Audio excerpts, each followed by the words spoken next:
Welcome back, everybody. Welcome to another edition of Nain's Shorts. The training journey continues.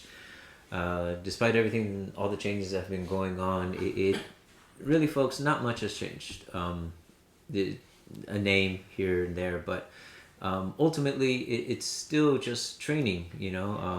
Me and my producer / director / editor / writer / janitor Rico. His words, not mine, folks. Do not hate me. And if you do, that's okay. I love you still.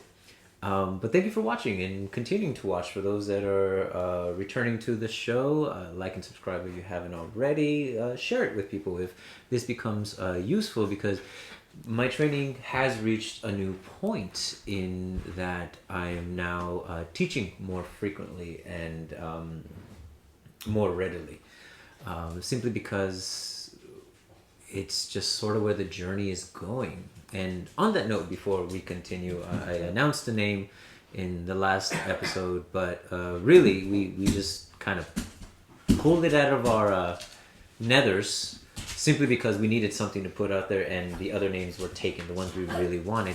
And after making that video, one of our students, by the name of Eric, great guy, very, very dedicated student who's growing by leaps and bounds. Seriously, like there's jealousy in my voice if you can hear it, because of how quickly that guy is progressing.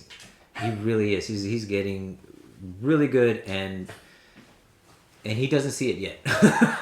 He really doesn't. That's the hard part, is to try to get him to see it for himself. And I couldn't be prouder to call him a fellow student.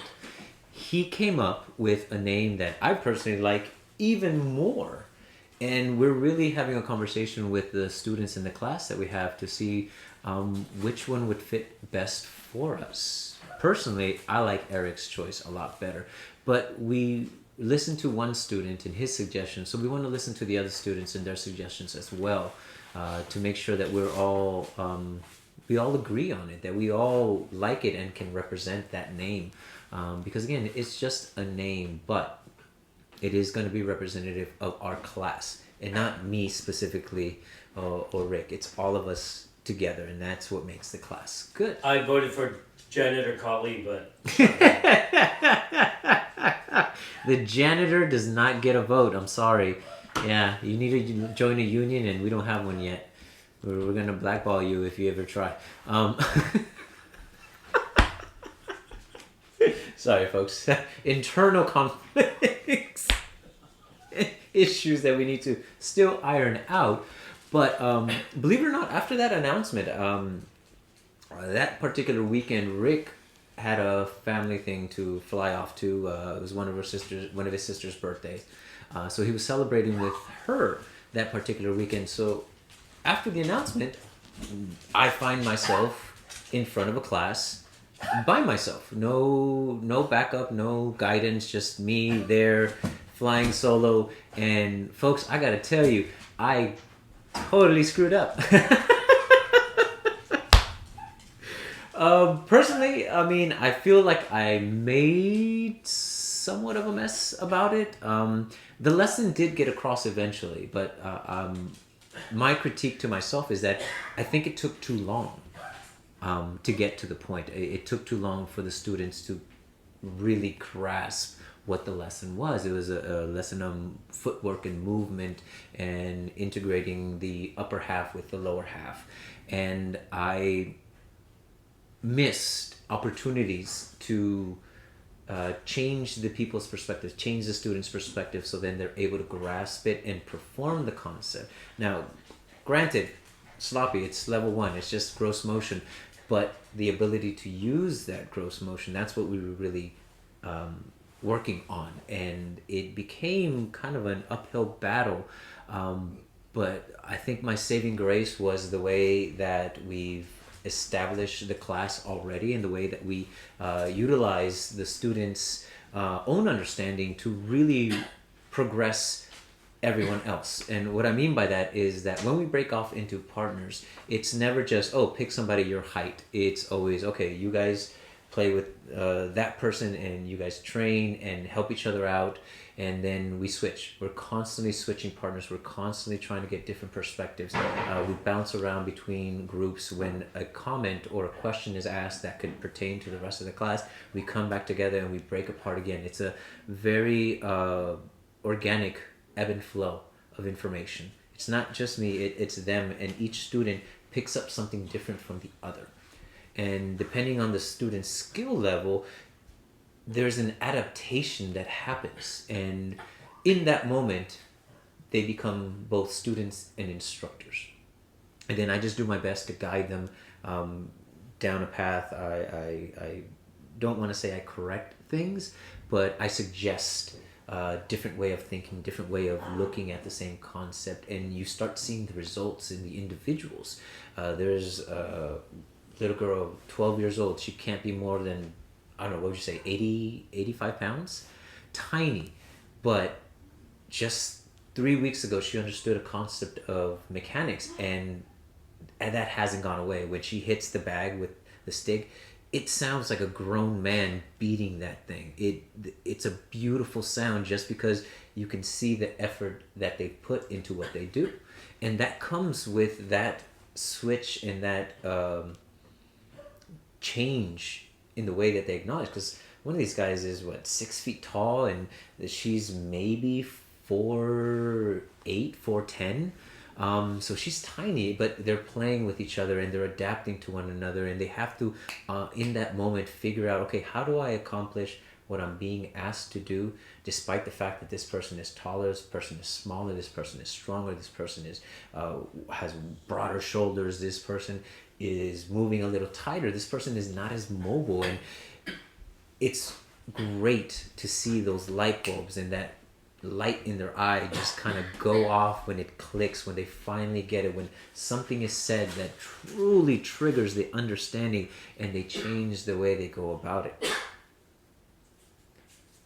So that did definitely keep them engaged. It kept them laughing, it kept them going, it kept them wanting to learn more and pushing themselves to understand, to the best of their ability, the lesson itself. And eventually what happened was, and one of my biggest takeaway from the class is that one of the students made an observation. A very simple observation between the cadence of the Sinawali we were doing with our hands and the footwork, the triangle footwork that we were incorporating into it and doing it at the same time. And he made that difference by himself. He realized, okay, that's why it's not working. I keep trying to time everything together, but it doesn't. It overlaps because one is an 8 count and the other one is a 6 count from the feet to the hands. And once that clicked in his head that they were separate, but they were working together because, well, it's the human body, then he was able to do it a lot easier, a lot freer, a lot more confident. He was able then to start refining some of those movements. And of course, when he said that, when he made that realization, I had to share with the rest of the class. I learned a different way of explaining the concept, and had I done that from the beginning, we probably would have progressed through a lot more during that class.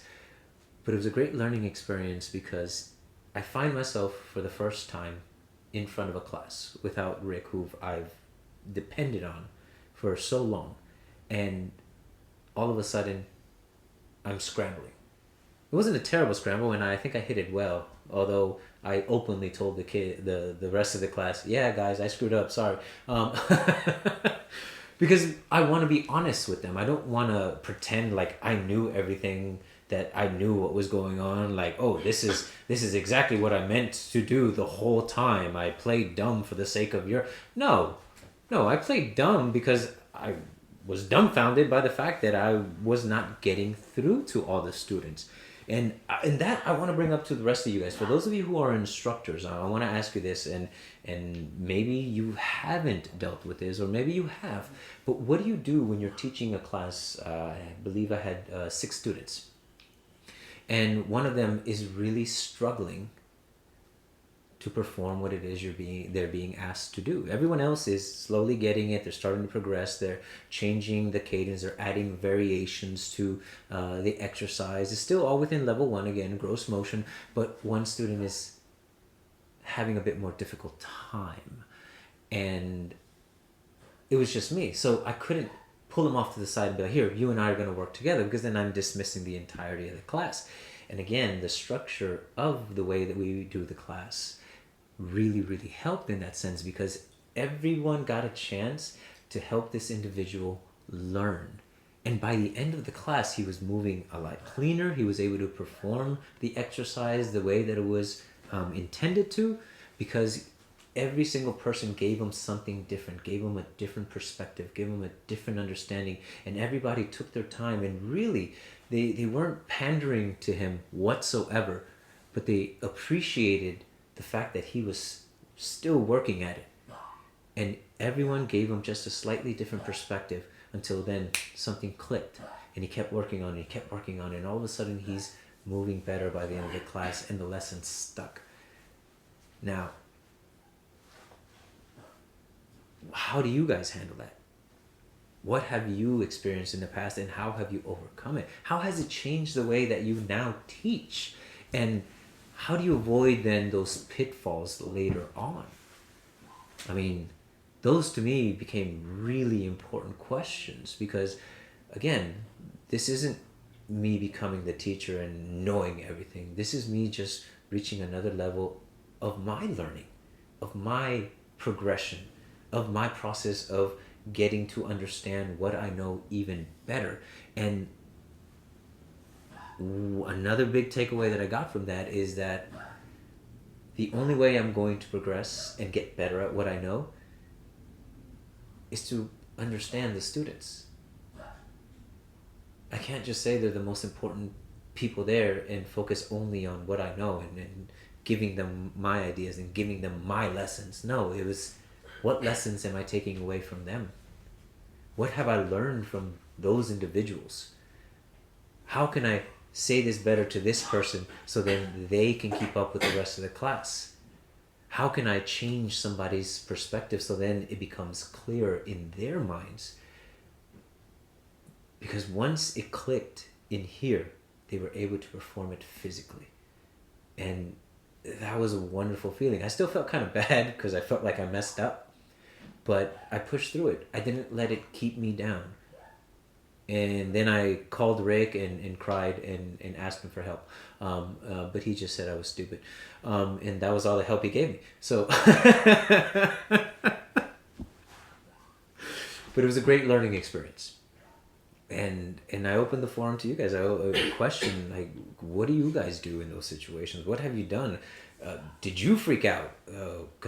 Or did you pretend, like everything was okay? Like, just, I'd like to know. I'd like to get more point of reference, because this is new to me, and I want to succeed, but I realize that I'm not going to unless I'm ready to fail. I'm not going to learn unless I know that I'm going to mess up along the way. And if I don't own up to that, then what good am I as an instructor? So again, thank you very much for joining me on another one of Nain's Short. So I don't know if you've noticed, but I'm actually wearing the VA Winter Martial Arts Collaborative 11/5/22. Now, we haven't really come up with an emblem or the name. Like I said, I'm discussing it with the students. So we don't really have anything to kind of show off right now. But we do have a lot of shirts from different martial artists that we've come across in different seminars that we've been to. So we'd love to showcase some of them. And we just thought this would be kind of a fun little thing, because, again, a lot of you have influenced many of our lessons, many of the things that we do, and I hope that you continue to do so by sharing your ideas and sharing your answers. Send us a shirt.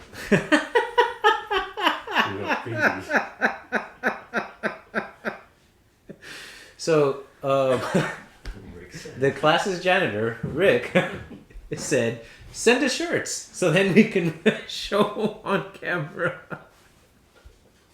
Yes, that's Rick. He's a little shameless.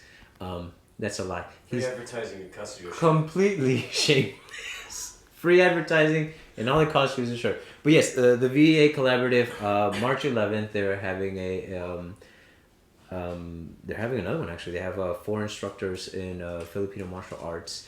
I don't remember the names off the top of my head, but it is this coming Saturday. If you don't have plans already, unfortunately, we are helping one of our students who's a teacher of children with Down syndrome. So we are booked for that, and we cannot make it. We really wanted to go, but folks, this is a good cause, and we couldn't say no. So that's where we'll be. Yes. Ceremony? Is that what it's going to be? It's going to be a ceremony mall on Saturday. I believe it starts at 2. They're going to be doing a demonstration of what they learned. She is an instructor for dance. So she teaches them how to dance. And the stories that you hear are amazing. A lot of parents with Down syndrome kids didn't know that it was possible to teach them to dance. But this young lady by the name of Princess is... Princess Ryan? That just sounds weird. Her first name is Princess, not Princess. Never mind. You got it. Her name is Princess Ryan. And she's proving that they can. They can learn and retain the information, and it's wonderful to see. So if you're available, if you're in the area, if you're not at the VEA this Saturday in the Bay Area, please, by all means, stop by and support. It'll be a ceremony mall. I believe it starts at 2 p.m. to 3. Otherwise, go to the VEA and train. Continue training. And that's all we really can do, folks. Continue training. And thank you for letting me share my experiences in that. So till the next one, as usual, 3, 2, 1.